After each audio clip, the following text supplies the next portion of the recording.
Okay, quick video just showing what the different bits and pieces are on this heater. So firstly we have power supply that plugs into there. This is relay control box that controls this optical sensor, which in turn, if this fills up with oil, which you can see there's just a little bit in there now, got a little drain out there, we'll open that drain out.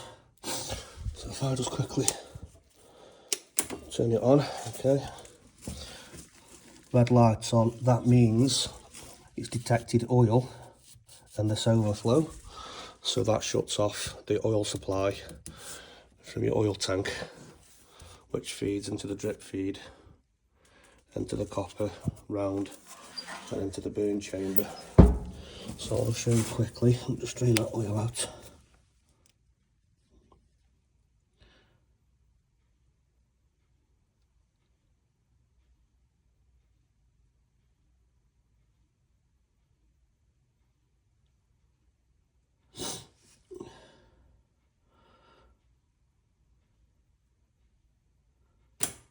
Okay, close the tap back off. That means this is now open. Now we'll come back to that. Inside the door, obviously like I said, the glass is cracked here. It's quite easy to replace, just undo these nuts and pop the glass out. I think they're about £15 a piece of them. So this is your burn pot. As you can see, what's left of the last time I used it. Inside here, you can see, there's your oil drip feed in. And most importantly, this little hole, if you can quite see it. There's a little hole there. That goes down and into this overflow, and that's fed via this spout here. So you can't quite see it, it's dunked up. But if this burn level, so I'm trying to do this with one hand, if your burn chamber overflows or it gets too much oil, that'll run down through there, down here, into this, and then the optical sensor will pick it up and kill the fuel supply, which is this. So I'll just give this a quick scrape. You've got to do this after every burn. Seems gunky and crusty. I'll clean that out and I'll be back. Okay, not perfect, doesn't have to be. I've got my little light out so you can see this hole here. That has to be aligned with that spout, so put in that way. Oh, just before I put that in, this I don't know, what could you call that, diffuser I suppose, that's interchangeable. That slides off and you can make whatever patterns, drill holes that you like. I've got a few spare empty bottles here, that's all it is, one of them, the bottom cut off and drilled. I'll chuck them in as well. So right, let's get this back in. So,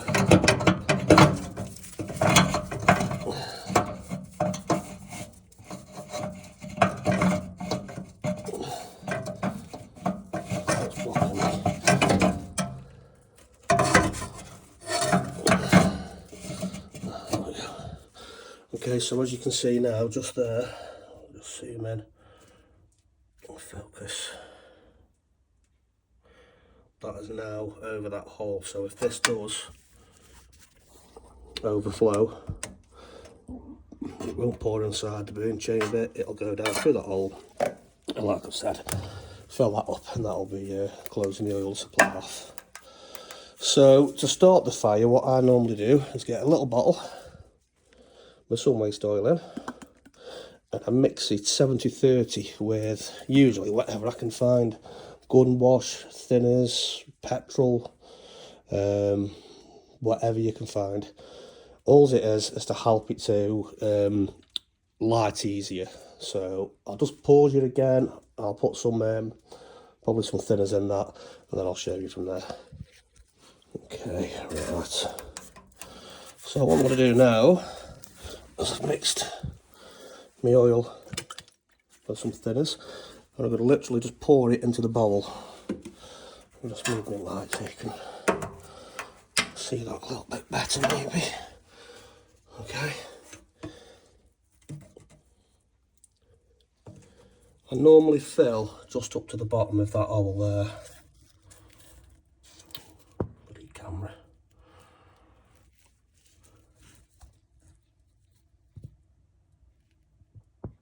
Okay. So that's ready now to ignite. Take my light out, be a good idea, won't it? So using a blowtorch,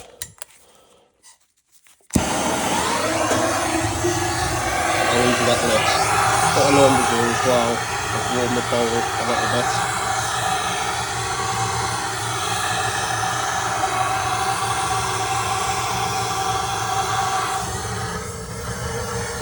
Get that oil nice and hot.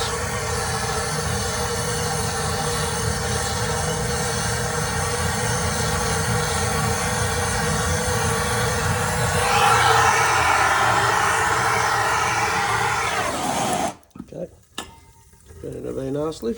Close the door.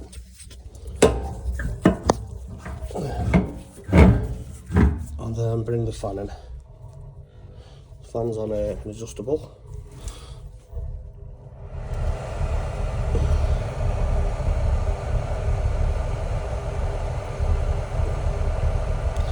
Now what I do, turn on my oil.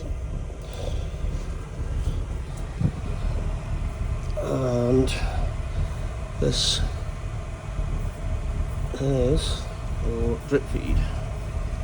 Okay, so you've got to be careful here, because sometimes you can see now it's filling up because the oil is quite cold. What I do is I've made this loop. Now this loop is quite important, because without this, if you take the oil supply straight in, you'll end up sizzling and burning back. So I've made like a loop which bends down, so this part holds oil. The idea for that is to stop any smoke coming back up into this. So torch,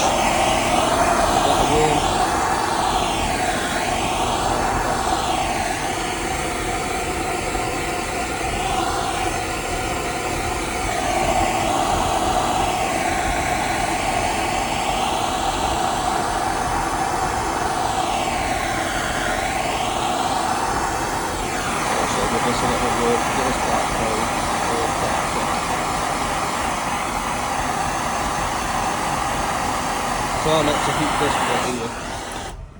Don't heat that piece, because that's got a rubber seal in it.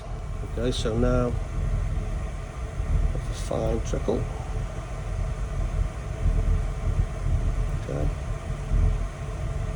lower that down as low as you can possibly get it. Check the burn chamber. Let's go in. As you see, just can't quite see it, but it is drip feeding into that chamber. Turn the fan down. No, can't really see it. So this is adjustable, same as I say. You can turn that up or down. You'll find the more fuel you've got dripping in, the higher you have to have that fan. I usually keep a fine, just a fine trickle, and this on about quarter past position, and that's usually a pretty happy medium. And that is basically it. Lit, running. Like I say, if it overflows, that'll close off, so that's fine.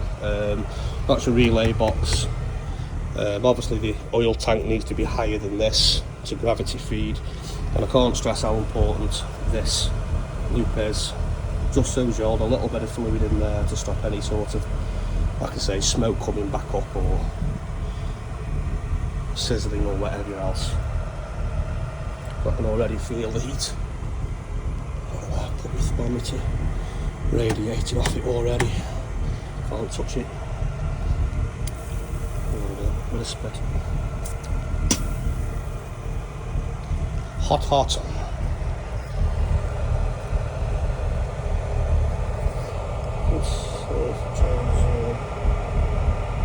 Just see it dripping in.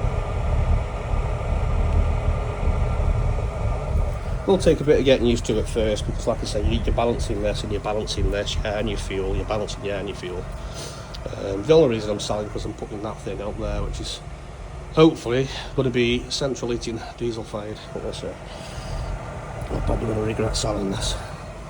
So that's it. The only thing, like I say, when it's cold at first, be careful with this because it will overflow.